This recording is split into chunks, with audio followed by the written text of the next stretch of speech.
Olá, eu sou a Sirlene Nogueira e estou aqui para convidar você a assistir o Vozes da Saúde.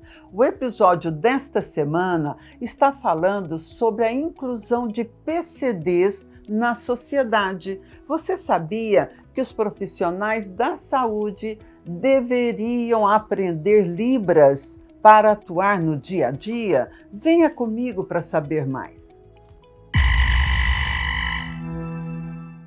Olá, seja bem-vindo ao Vozes da Saúde, programa que é produzido pelo Sim Saúde Campinas e Região e pela Federação Paulista da Saúde, para você que é profissional da saúde e também para você que gosta de assuntos ligados ao tema. No programa de hoje, nós vamos entrevistar a professora doutora Keila Ferrari Lopes. A Keila, ela, além de professora, ela é especialista no transtorno opositivo desafiador, o TOD. Você sabe o que é isso? Ela também fala sobre Libras e sobre a inclusão de PCDs na sociedade. O programa está muito interessante. Keila, seja muito bem-vinda ao Vozes da Saúde. Eu que agradeço o convite, é uma honra estar aqui. Obrigada, para nós também é uma honra recebê-la. Keila, para começar, eu queria que você nos contasse um pouquinho sobre o TOD, que é transtorno opositor desafiador. Acho que esse é um termo que não é muito conhecido e eu queria que você desvendasse esse mistério para nós. Ok, então vamos lá. O TOD, transtorno opositivo desafiador, em alguns lugares transtorno opositor, né, como você falou, né, desafiador. Uhum. Ele é um transtorno do neurodesenvolvimento que geralmente acomete as crianças na primeira infância, mas pode também acometer na adolescência. Mas os pesquisadores, os estudiosos dizem que adultos não, tá? Os adultos até podem ter comportamentos, mas provavelmente eles já tinham desde a infância, não é? Que fica de uma hora para outra, né? E qual é a maior característica do TOD, né? Para as pessoas entenderem. O transtorno opositivo desafiador é a característica de desafiar. Então, ele é uma criança que você percebe que ela desafia tudo e todos, todas as figuras de autoridade. Então, lembrando que não é uma criança que, olha, a avó é mais boazinha, ela desafia a avó, mas quando chega o pai ou a mãe, ela tem medo, ela não desafia. Não, é uma criança que ela vai desafiar professores, pais, diretores, qualquer pessoa, né? Ela tem muita impulsividade, então ela pode ficar irritada facilmente, né? Ela não consegue se controlar frente às frustrações do dia a dia. E aí, esse descontrole geralmente é uma relação exacerbada. Né? Então, eles são vistos, às vezes, como crianças sem limite, como crianças maldosas, enfim, são mal educadas e assim, de escutar, olha, vai ser um futuro psicopata, é essas coisas que a gente escuta, né? Então, falando nisso, quais são os mitos e verdades sobre o TOD? Então, por exemplo, o mito é que ele não é um futuro psicopata, ele não é uma criança maldosa, não é culpa dos pais, o TOD não é culpa dos pais, é porque os pais não deram limite. Toda criança precisa de limite, e o TOD também, principalmente o TOD. Mas existe uma tendência a culpabilizar a família, não é culpa dos pais, né? Não é uma criança maldosa, não é um futuro psicopata e não é birra, tá? Sim. Não é birra, não é. Por quê? Porque a birra ela é temporária. e situacional. Então, por exemplo, a criança faz birra porque ela quer comer um chocolate antes do jantar, ou porque ela foi ao supermercado, queria um brinquedo, a mãe não quis comprar e deitou no chão, bateu o pé, enfim. Isso é uma birra, tá? O TOD, ele é um comportamento que ele persiste. Às vezes a criança está passando por uma fase. Olha, ela não está bem naquela escola, ela não está se dando bem com os amigos, ela não está legal, ou ela tá com depressão, ou está acontecendo alguma coisa na família, ou os pais estão se separando, ou é uma criança que não está dormindo direito, que não está se alimentando direito, ela pode manifestar comportamentos mais agressivos, parecidos. Mas não é o caso do TOD. Claro que situações podem agravar, né? O comportamento do TOD também. Mas ele é constante, tá? Não é uma fase e não é birra. Então as pessoas acham que é birra, que é uma fase que vai passar. Não é. Não é. Então, essa é uma outra questão. E é muito importante você observar entre os mitos e as verdades assim. Olha, minha criança não está se dando bem com os amiguinhos da escola, mas ela se dá muito bem com os primos, ela se dá muito bem com os amiguinhos do condomínio, por exemplo. Não é um TOD. Não é TOD. Ele está tendo um problema lá, na escola. Agora, é uma criança que você começa a perceber que ela tem pouquíssimos relacionamentos. Tá. Ela tem dificuldade de relacionamento com qualquer outra criança, porque ela quer sempre liderar, ela quer que seja sempre do jeito dela, ela é muito impulsiva às frustrações, ela reage com muita raiva, né? Então, e ela acaba se afastando os amiguinhos. E acaba afastando os amiguinhos porque as reações às vezes são muito desproporcionais. E aí os educadores e os pais, por não saberem trabalhar, pioram essa condição, né? E aí ele guarda, porque alguns deles têm tendência a ter um comportamento vingativo. Aí ele fica remoendo e chega uma hora que ele vai lá e bate no amiguinho, ou quando ele se sente injustiçado. Eles têm um senso de justiça muito grande também.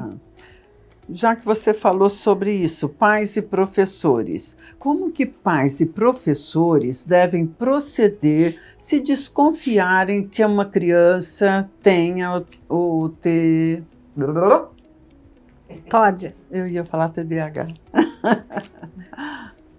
Posso voltar? Por favor, senhor. Keila, como que pais e professores devem proceder se desconfiarem que a criança tenha TOD? Acho que a primeira coisa é buscar um profissional, um psicólogo que faça uma boa avaliação neuropsicológica.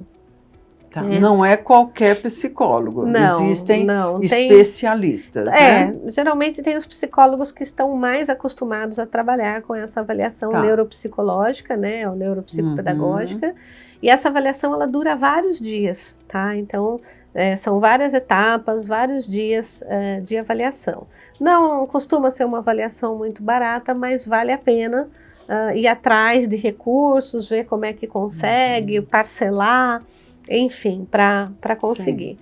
Porque nem toda birra é TOD, nem toda fase é um TOD, né? Então, professor, tá vendo que aquela criança, ela dá muito trabalho, que ela tá agressiva além da conta, que os amiguinhos já estão fazendo bullying com ela ou já estão saindo de perto dela.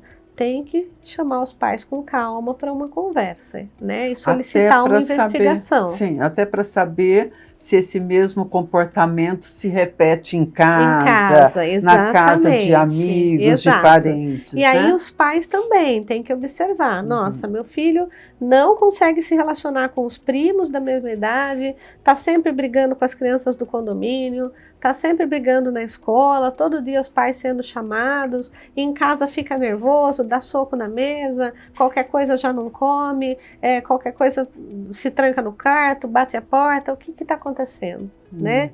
Então, sempre olhar todo o contexto, né? Como é que essa criança está em cada lugar, se ela está confortável, pode ser uma situação específica, pode ser uma birra, mas lembrando que o TOD ele é um comportamento persistente. Aí, fazer essa avaliação. Feita a avaliação, comprovado, o que fazer? Pós-diagnóstico, aí vai aparecer se ele é TOD com TDAH, se ele é TOD só TDA, geralmente o TDAH você descobre rápido, porque ele é mais agitado, ele tem mais dificuldade de concentrar nas coisas, de terminar tarefas, né? E aí, lembrando o outro mito que eu não falei, muitos quando tem o TDA, que ele é desatento, ou tem o TDAH, desatenção e hiperatividade, os professores e os pais falam que é uma criança vagabunda, né, que não quer, ai, né, é preguiçosa. Não pode, tá? Não pode nem usar esses termos e nem falar isso, porque às vezes é do TDA, que é do déficit de atenção, não consegue concentrar, da hiperatividade também, que também traz toda essa impulsividade. Comprovou o diagnóstico, seja TOD com TDA ou TDAH, né? Aí você vai atrás de uma boa terapia comportamental, é uma criança que precisa de terapia. Em alguns casos, elas são medicadas também, tá? Então, assim, depende, procurar um bom profissional para que essa criança não seja medicada à toa, né? Mas seja bem avaliada, ajustar a dose da medicação a ela, né? Tomar um pouco de cuidado, né? Na hora de medicar, alguns precisam de mais medicação, outros de menos. Então, perceber qual o limite da medicação, né? Não exagerar também, não medicar sem necessidade. Sim. Fora isso, o mais importante é a união da família e da escola. Família e escola têm que ser parceiros. Os pais têm que estar sempre junto com os professores e principalmente a escola também tem que ter empatia. Né?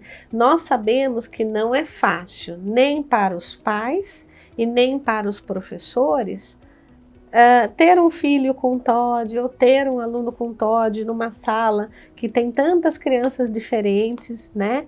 E justamente aquela lá que tá mais agressiva, que bagunça, que quer ser a líder, mas tem que entender que não é uma criança maldosa, né? Então, como que é possível ter estratégias de manejo de comportamento e através da empatia, do amor e da parceria escola-família, você ajudar essa criança. Né? E aí, com terapia, com escola e família, falando a mesma língua, com medicação, se for o caso. E também levar ela a descobrir aptidões e ela fazer aquilo que ela gosta, principalmente atividade física, né? Uma natação. Eu não sou muito a favor de atividades de combate no primeiro momento, sabe? Pro TOD, não é muito legal. Pode reforçar. Porque pode reforçar, então calma. Sim. Mas assim, corrida, sei lá, natação, algumas atividades físicas, inclusive em família, sabe? Família correndo, uma psicomotricidade, eu acho muito importante. E as artes, né? Eu sou muito a favor das artes, porque eu trabalho com isso também. Então, assim, música, sabe? Teatro, expressão corporal, pintura, né? Descobrir um pouco o potencial dessa criança e ver o que ela gosta e tentar aproximar isso dela também, né? E foi esse conhecimento todo que você tem de TOD que levou você a escrever o livro O Jovem Desafiador? Foi, na verdade, eu vivi como mãe, eu sou mãe. O meu filho caçula, que hoje tem 17 anos, é campeão de xadrez, mestre nacional de xadrez, né? Mas ele tem o diagnóstico de TOD, né? Tá. E foi um processo muito doloroso, porque as escolas não estavam preparadas, né? Quando ele começou a manifestar bem pequenininho. Então a gente ouvia absurdos dos professores, eu sofria, a escola sofria, todo mundo sofria, né? E aí eu comecei a perceber o comportamento dele muito nervoso, muito agressivo, por mais que a gente conversasse, não adiantava, né?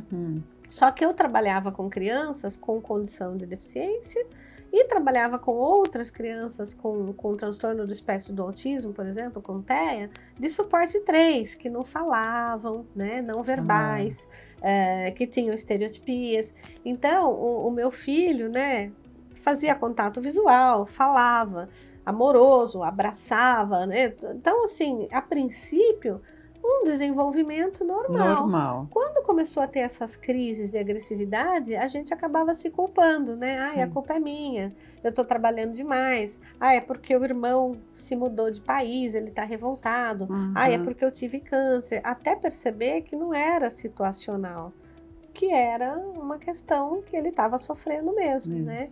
E aí, quando eu fui preparar uma aula para os meus alunos da faculdade, sobre terra, eu peguei um manual e comecei a ler o Todd, porque na época não falava tanto, né? Sim. Aí eu falei, nossa, meu filho tem isso. Aí foi quando eu fui atrás de ajuda, fui conversar com a diretora e coordenadora da escola que ele estudava. Aí elas indicaram uma excelente psicóloga e nós fomos fazer a avaliação e deu um diagnóstico que a gente já esperava. E aí ele começou a fazer terapia comportamental, ele já fazia esporte, mas a terapia ajudou bastante. Ele precisou muito pouco de medicação, tá? Ele ficou acho que com 0,25 de um medicamento só para dormir, e isso já deu certo. Já né? foi bom. Tem crianças que precisam ajustar a dose, né? E mais a terapia. E mais a terapia. Aí ele encontrou o xadrez na vida dele, né? Que é o que eu falei, encontrar uma coisa que eles gostem, porque essas crianças, elas também têm ela tem baixa estima. Por quê? Porque eles acham que ninguém gosta deles. Eles não querem ser desse jeito. Então, Sim. depois que passa aquele rompante que eles têm, né, de agressividade ou de desafiar, de querer ser melhor, de argumentar, papapá, eles às vezes se arrependem depois. E aí falar, mãe, ninguém gosta de mim na escola. Não, tudo que eu faço é ruim, a professora não gosta de mim. Então, você trazer essas crianças para a paixão delas e para aquilo que elas podem ser bem-sucedidas, né? Despertar o potencial é muito importante. E aí você se tornou especialista em Todd, né? Como mãe. Como mãe. Nunca tive nenhum aluno, sim. né? Mas como mãe, eu acabei me especializando, indo atrás. E mais a vivência mesmo, né? Então, eu falo que eu não sou de falar muitos termos técnicos, mas é a vivência do dia a dia. Lógico. Então, o livro é para isso, é para mostrar que o transtorno existe e para que chegue a todas as pessoas, porque hoje a gente tem muita informação. E para que as pessoas entendam o que seja, né? Porque a gente tem muita informação, né? Você vai lá no YouTube, Todd, tem vídeos maravilhosos de especialista falando, tem artigos científicos. A gente no Google, no YouTube, acha muita coisa. É verdade. Mas a gente tem que entender que tem pessoas que não têm tempo de acessar, tem pessoas que não têm acesso em suas casas, então a gente tem que pensar que o nosso Brasil é muito amplo. Com certeza. Né? Tem pessoas, tem pais que às vezes não sabem ler e escrever, né? Tem pouco conhecimento, então o que a gente tem que fazer? Levar a coisa de forma mais didática. Então o livro infantil, ele ajuda você a identificar os primeiros sinais. E ele traz estratégias tanto para os pais como para os professores de manejo de comportamento. Legal, né? legal. E para os próprios amiguinhos da sala de aula também saberem lidar com esse amigo que às vezes eles têm medo, que eles não gostam, que eles querem se afastar. Que legal. E onde é que está esse livro? Em que ano que você escreveu ele? Eu lancei no comecinho do ano passado. Ano passado. O livro, ele é O Jovem Desafiador, né? Ele está pela Editora Barros. A Editora Barros de São Paulo é uma editora inclusiva. Então, ela só trabalha com literatura inclusiva, falando... Abençoada seja. E a Adriana Barros, que é a dona da editora, ela tem um filho com TEA, que é o ilustrador do meu livro, o Arthur Barros. Que legal. Ele que ilustrou o meu livro, então foi muito bacana. E as pessoas encontram o livro nas livrarias? No site da Editora Barros e também nas livrarias. Acho que se pedir, né, ou algumas livrarias já vendem também, né? Acho que as livrarias grandes, quase todas elas têm. Mas pode pedir direto pela editora também. Pela editora. Mas ele saiu fora do Brasil, ele já está viajando por aí, não está? Graças a Deus ele foi lançado agora, está sendo lançado agora na Alemanha. Na Alemanha. Foi todo um processo aí de tradução, para ver o sentido, né? As palavras aqui que davam sentido lá para a Alemanha, para poder... Então a gente está muito feliz né? Com essa parceria da editora brasileira com a editora da Alemanha, e também ele ganhou um prêmio. Ele foi para uma mostra de Portugal e na Espanha e ganhou um prêmio, acho que foi melhor texto paradidático. Olha, tá vendo? Parabéns! Então foi muito bacana. Olha, a Keila também é especialista em Libras, né? É professora de Libras, então nós vamos mudar de assunto agora e vamos falar um pouquinho de Libras, tá bom? Uhum. Eu quero que você explique para a gente por que Libras é tão importante na comunicação na área da saúde.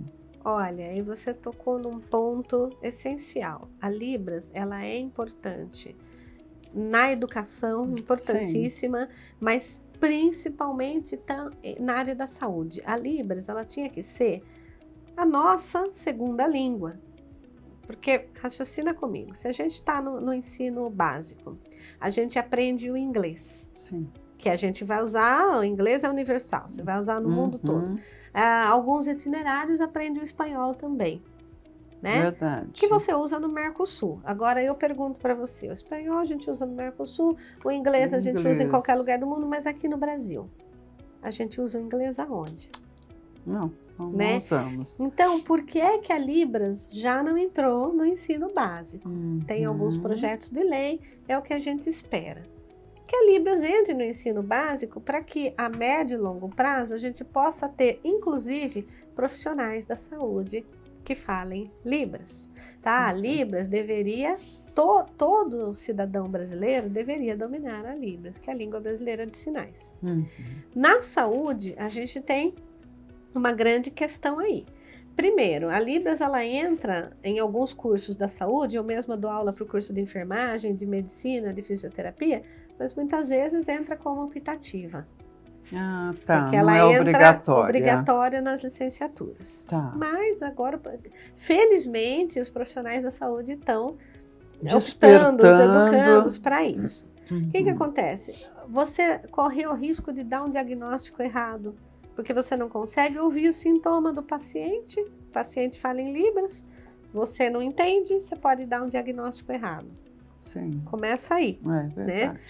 A outra questão também é o desespero que eles passam. E é isso relatado pelos próprios surdos, né? Que, assim, nossa, a surda vai ter bebê, isso relatado num vídeo que eu assisti aqui da Sucamp, né? Então, a Patrícia, né, a moça que é surda, ela foi ter bebê, tiraram o bebê dela, porque acho que, não sei se ficou na incubadora, ela não sabia para onde foi, ela entrou em desespero, né? Por exemplo, você vai num ginecologista, né? Uma moça surda vai no ginecologista. Ela vai ter o ginecologista, ela vai ter a enfermeira e ela vai ter o intérprete também ali com ela. É bastante gente, né? Para aquela situação. Né? Sim. Então, primeiro que tinha que ter intérprete na área da saúde. Então, não só na emergência, como não é só no pronto-socorro, tinha que ter um intérprete nos hospitais. Eu acho que, sabe, nas clínicas tinha que ter. A segunda questão é o profissional da saúde se interessar em aprender Libras. Sim. Porque às vezes as pessoas falam assim, ai Keila, mas quando que eu vou atender um surdo? Eu atendo 100 pacientes por dia, não aparece nenhum surdo. Mas uma hora pode acontecer, pode aparecer, e aí você vai estar preparado.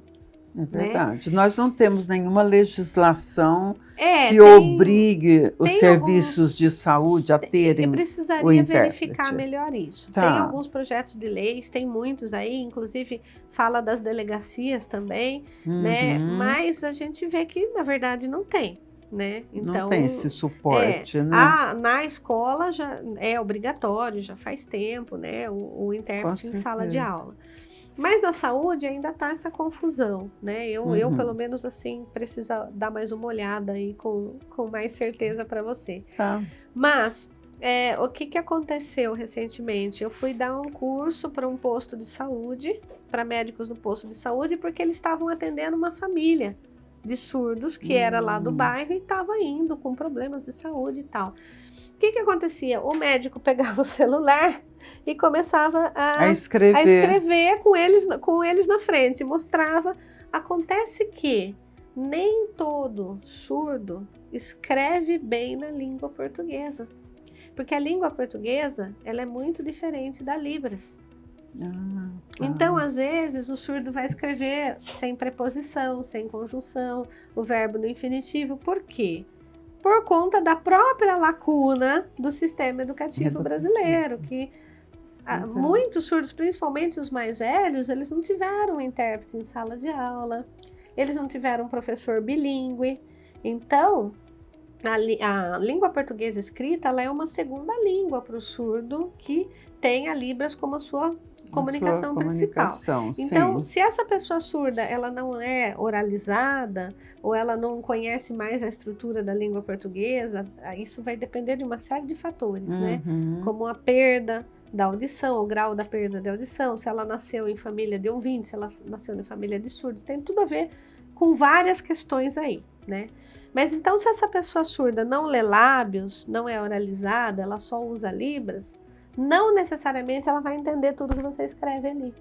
Então, esses médicos muito conscientes me chamaram, eu fui lá dar um curso de Libras para esses médicos poderem atender essa família surda. Eu achei isso maravilhoso. Maravilhoso. Né? A gente precisaria, ou o próprio governo, incentivar e adotar medidas que incentivasse os profissionais da saúde, da educação, a aprenderem Libras, Com né? certeza. Veja, vai no psicólogo. Às vezes você quer falar coisas íntimas. Sim. Você vai ficar você, o psicólogo e o intérprete, né? Então, eles falam, não, eu quero fazer terapia com o psicólogo, né? Tem um vídeo muito bonito que a Sucamp, a Associação aqui de Surdos de Campinas, fez, né? Que eu acho extremamente importante. Até se vocês quiserem pesquisar esse vídeo, está no canal da Sucamp. Eles falam, a gente precisa dos intérpretes dentro dos postos de saúde, dos hospitais, o dentista, né? E de preferência que os profissionais da saúde também aprendam Libras, né? Eles têm esse direito. Com certeza. Vamos falar um pouquinho de pessoas no geral com deficiência. Como que você, especialista nessa área, vê a vida das pessoas com deficiência hoje e antigamente, antes de ter a lei que gera oportunidades, né, e faz a inclusão dos PCDs? Olha, a Lei Brasileira da Inclusão, vou pegar mais de agora, né? Sim. A Lei Brasileira de Inclusão, ou o Estatuto da Pessoa com Deficiência, ela trouxe muitos avanços, né? Eu acho que se a gente olhar um pouco para a história, eu já vi, quando eu era criança, pessoas com deficiência intelectual que eram presas em casa, que não saíam de casa, né? Então, é claro que a gente evoluiu, né? Eu acho que está se discutindo mais, a gente tem a lei, né, brasileira de inclusão, as escolas estão mais preocupadas em acessibilidade, em inclusão, né? Sim. Porque esse conceito de inclusão, o que é? A sociedade que precisa se adaptar para acolher todas as pessoas, né? Tá. Mas eu vejo essa evolução, mas ainda tem muitas lacunas, né? Então, você chegar, por exemplo, com uma pessoa cadeirante num restaurante e a cadeira dela não entra na mesa, não passa ali, né? Então, você já fala, olha, essa é uma barreira arquitetônica de mobiliário, enfim, não consigo passar. Então, às vezes a gente sai com a nossa aluna e todo mundo, ela quase cai, porque tem as ruas todas esburacadas, né? Calçadas. Então, as calçadas. Então, a gente entra aí na questão da acessibilidade. Agora, tem a acessibilidade atitudinal também, que a gente tem que, né, a barreira atitudinal que a gente tem que eliminar, né? Com então, certeza. Eu vejo assim que a gente está caminhando para melhorar, principalmente depois da Lei Brasileira de Inclusão, mas já é um processo que veio, né, com a Declaração de Salamanca. Então, a gente está evoluindo, né, e essas pessoas estão conseguindo, as pessoas que têm uma condição de deficiência, elas estão conseguindo ocupar os seus espaços na sociedade. Mas precisa avançar. Principalmente na questão da educação, tem muita coisa que não está correta, a inclusão não está sendo feita, né? No dia a dia, né, para ir e vir dos lugares. Mesmo as pessoas com deficiência visual, elas têm dificuldade de acesso, elas esbarram em muitas barreiras, né, com precisa certeza. de mais tecnologias assistivas, né, para ajudar todas as pessoas, para que elas de fato possam assumir esse lugar na sociedade. Isso, né? passa não somente por legislação que abarque essas necessidades, mas também da consciência da sociedade, né, Keila? Sim, eu acho que a legislação ela está aí, mas primeiro a gente precisa fazer cumprir a legislação. A primeira coisa. Não adianta estar na lei, mas não está acontecendo. Isso. Né? Depois, a segunda questão é a empatia. É você, primeiro, ter empatia pelo outro e quebrar as barreiras atitudinais. Né? O capacitismo, as barreiras atitudinais, o preconceito, tem tudo isso também. E depois, as tecnologias, que eu acho que as tecnologias elas estão aí para facilitar a vida de todo mundo. Com certeza. Mas a gente tem tecnologias de baixo custo e de alto custo. E de alto custo, então, por exemplo, eu não vejo nenhuma aluna minha com cegueira e baixa visão usando o cão-guia, por exemplo. Aqui eu não tenho nenhuma que use o cão-guia. Tem alguns aplicativos que a pessoa coloca e mostra, e o ônibus também coloca, então o motorista recebe um sinal quando a pessoa com cegueira, baixa visão está no ônibus. As minhas alunas não têm, então se o ponto de ônibus estiver vazio, pode passar o ônibus dela várias vezes que elas não vão saber, elas precisam de alguém que informe. Né? Então, falta evoluir ainda. Muito, né? Falta muito, tecnologias têm que chegar, né? Precisa ter muito investimento, mas se a gente olhar para trás, está melhorando. Agora, uma coisa que eu falo sempre, né? É nada como ter o local de fala, viver a condição da deficiência para você entender e ter essa empatia. Com né? certeza. Então, a gente precisa olhar para isso. Agora, quem de nós pode dizer que nunca terá uma condição de deficiência? Ninguém, né? Então, é para a gente pensar um pouco sobre, né? Você acha que as empresas resistem em cumprir a legislação por altos custos? Vai mudar muito a vida delas cumprir o que a legislação já determina? Eu acho Porque já existe, né? Guias rebaixadas, espaço em restaurante adequado para PCD, barras, né? não Os é? As banheiros barras. adaptados. Né? Toda essa questão do mobiliário, né? da BNT. Sim. Mas eu acho que não. Eu acho que as empresas até estão já se organizando. Tem a lei de cotas também, então eles acabam tendo funcionários, né? Mas, às vezes, a gente vai num restaurante super bam e a nossa cadeira não entra. Não entra, né? Então, depende muito do lugar, né? Mas a gente tem a lei de cotas e é importante que tenha essa lei de cotas, né? Mas o certo deveria, assim, você contratar qualquer pessoa, independente dela ter a deficiência ou não, né? Mas hoje a gente precisa que a lei de cotas esteja aí para que haja a contratação do PCD. Muitas empresas contratam e deixam eles fazendo coisas que mais difíceis, sem explorar o potencial. Então, às vezes eles reclamam disso também, né? Já aconteceu da gente ver caso de pessoas surdas sendo contratadas e elas ficarem bem isoladas. Aí a gente fala, nossa, mas e se acontecer um problema, um incêndio, quem é que vai avisar? Não tem nenhuma campainha luminosa aqui, né? Então, da gente falar, olha, peraí, vamos fazer direitinho, né? Ou contratam as pessoas surdas, mas não querem capacitar os funcionários para aprender Libras, não querem pagar um curso de Libras funcionário, não quer tirar o funcionário do trabalho.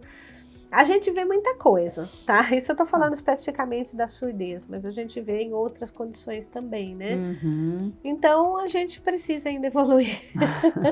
E aí, para mudar a cultura das empresas, a gente está precisando de legislação, né? A gente tem algumas coisas, né? A lei de cotas e tal, mas talvez tivesse que ter mais como que fala? Vigiar mais, né? Esse cumprimento da lei, fiscalizar, fiscalização, isso, né? Para ver de fato o que está acontecendo. Mas eu entendo que os estabelecimentos, as empresas já estão acordando para isso, já estão melhorando, já estão acessibilizando, mas de vez em quando você pega uma coisa ou outra que você fala, nossa, como que essa calçada está com esse buraco aqui e ninguém viu? Então uma pessoa cega cai, uma mãe com um carrinho de bebê cai ali, sim, um cadeirante cai, né? Nossas então, calçadas no Brasil são a terríveis. Gente com salto alto, a gente também cai, né? Então, a gente pensar um pouco que a acessibilidade é para todos, né? Com certeza. Que atitude que você acha que é mais urgente para a gente chegar numa sociedade que seja mais acolhedora com os PCDs? Olha, como eu sou professora de Libras na faculdade, né? E eu adoro essa língua e gosto muito de conviver com a comunidade surda e também a minha experiência com algumas pessoas surdo-cegas, né? Sim. Que usam a Libras tátil para se comunicar. E a gente tem aqui o CAIS, aqui em Campinas, que é uma referência de surdo-cegueira também.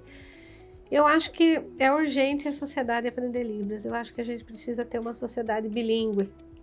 Então, eu acho que as crianças, a Libras precisa começar no ensino básico. No básico, e o profissional que não aprendeu tem que aprender, especialmente os profissionais da educação que têm o dever e os profissionais da saúde também. Também, né? E quanto tempo uma pessoa leva para aprender Libras? Depende muito da pessoa. A gente tem cursos básicos, cursos avançados, cursos intermediários. Eu dou a disciplina na faculdade e dou alguns cursos para alguns lugares, para algumas empresas, mas eu faço mais o básico, né? Porque eu acho que o intermediário, o avançado, tem que fazer com o professor surdo, né? Eu acho que tem que conviver com a comunidade surda, tem que fazer com o professor surdo, que é o lugar dele, né? Também, né? Nenhum de nós ouvintes vai ensinar Libras como um professor surdo, então é muito importante ter essa experiência, né? Eu acho que depende muito da pessoa. Tem pessoa que aprende Libras assim em um ano, porque ela depende do tempo que ela se dedica, depende do quanto ela se comunica com pessoas surdas, depende de facilidade, tem uma série de questões. E às vezes a gente faz 30, 20 anos de Libras e não sabe tudo, porque tem sinais técnicos, tem sinais que são criados, tem sinais de áreas técnicas. A gente precisa ter esse convívio, como toda língua, você tem que falar. Sim. Né? Então, quando você não fala... Tem que usar, né? Você não usa, você esquece um sinalzinho aqui, um sinalzinho ali. Né? Então, é importante também a gente estar tentando conviver aí da melhor maneira possível com a comunidade surda e acolhê-los, né? Também. Com certeza. Como você acha que uma entidade como o Sim Saúde, que representa trabalhadores, né, desse setor, pode contribuir com essa causa? Olha, eu acho que tem duas coisas que eu acho que seriam interessantes. Primeiro, um curso de Libras para todos os profissionais da saúde, focado na área da saúde, né? Com um curso básico e depois os termos técnicos da área da saúde, né? Sabe? Principalmente, né? Outra questão é observar os intérpretes, como é que os intérpretes estão, onde eles estão, em quais locais, quais hospitais e pronto-socorros é que tem intérprete. Muito importante. Né? Claro que o surdo pode contar com a central de intérprete de Libras aqui de Campinas, ele pode acessar, tudo bem, mas isso não... Com certeza. Não muda fato de que os profissionais da saúde precisam aprender Libras e que precisa ter intérprete nos locais de saúde. Então, acho que a primeira coisa seria um curso de Libras para os profissionais da saúde. E também um curso que ajude a trabalhar um pouco com neurodivergência, com pessoas com deficiência, porque às vezes os cuidadores sabem mais do que os profissionais da saúde. Então, sim, nossa, eu sou uma dentista, eu sou uma, né, eu vou trabalhar com uma criança com TEA, suporte 3. Como é que eu vou trabalhar com essa criança, né? Tem especializações, por exemplo, tem dentistas que fazem especializações para trabalhar com pessoas com neurodivergentes, né? Tem cursos bem específicos, mas tem uma disciplina que ela aborda tanto essa questão de acessibilidade como de acolhimento de pessoas com deficiência. Seria muito legal para falar, pelo menos para falar um pouco de cada condição, o que é importante fazer, o que não se deve fazer. Eu acho isso muito importante. Com certeza. Né? Oh, Keila, eu queria agora que você deixasse então uma mensagem direto para os trabalhadores da saúde. Bom, primeiro eu queria parabenizar todos os profissionais da saúde, porque a gente precisa muito de vocês, né? Então, parabenizar. Eu sou cuidada por profissionais da saúde, por médicos, por enfermeiros, então o que seria de nós sem bons profissionais, né? A segunda coisa, eu queria também dizer que sem essa parceria de educação e saúde, principalmente na área da inclusão, nada acontece. Então a gente precisa dos psicólogos, dos fisioterapeutas, dos fonoaudiólogos, dos terapeutas ocupacionais, né? E eu digo para vocês que continuem incluindo, que continuem pensando na diversidade, né, do nosso país e que busquem cada vez mais serem profissionais que incluam, né? Aprendam a Libras, aprendam o que puder aprender, conceitos de orientação e mobilidade para pessoas com cegueira e baixa visão, como trabalhar com o neurodivergente, né? Com o TEA, de suporte 3, imagina, né? Estar no hospital é um ambiente muito angustiante para qualquer pessoa, principalmente para crianças com deficiência intelectual, com TEA. Então, que cada vez mais a inclusão possa chegar em todos os espaços. Mas os profissionais da saúde, a gente só tem a agradecer e pedir para fazerem ainda mais. Ainda mais, né? Keila, muito obrigada, viu, pela sua presença aqui. Eu que agradeço. Fica um convite para uma próxima oportunidade, você voltar e a gente continuar essa conversa, que tem muita coisa ainda que a gente pode explorar, tá bom? Com certeza, agradeço demais a oportunidade, parabéns pelo programa, viu? E obrigada. Conte comigo, obrigada. Muito obrigada, e obrigada para você que ficou com a gente até agora. Quero agradecer também o Bruno Nunes, que cuidou de toda a produção do programa, e o Davi Meirelles, que produziu, também ajudou a produzir esse programa. Até a próxima. Siga a gente, o Sim Saúde, lá no Instagram. Siga, Ixi, vou voltar porque não é Instagram. Eu queria corrigir, mas não ia dar certo. Pode ir, só vira dela para cá. Tá.